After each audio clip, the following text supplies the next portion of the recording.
Lumabas sa survey ng social weather stations na karamihan ng mga Pilipino ay naniniwalang magiging masaya pa rin ang Pasko ngayong taon. Yan ang ulat ni Harley Valbuena.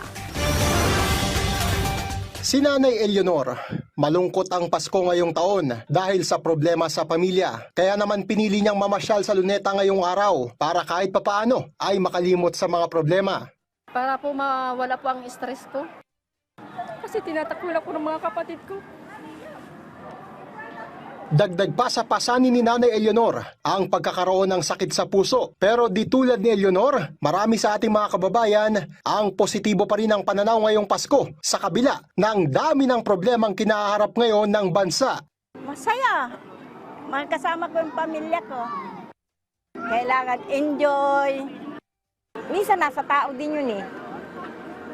At saka kung aanin mo naman yung kunwaring sa politika, kumbaga problema ng mga politiko yun eh. Lumabas sa survey ng social weather stations na 68% ng adult Filipinos ang umaasang magiging masaya pa rin ang Pasko ngayong 2025. Bagya itong mas mataas kumpara sa mga umasang magiging masaya ang Pasko noong nakaraang taon. Ang karamihan ay nagpapasalamat sa kanilang maayos na kalusugan, masayang pamilya at pagiging buhay pa. Ilan din sa kanila ay nagpapasalamat sa Panginoon sa pagkain sa araw-araw, kakayanang malagpasan ang araw-araw na pagsubok at iba pang bagay.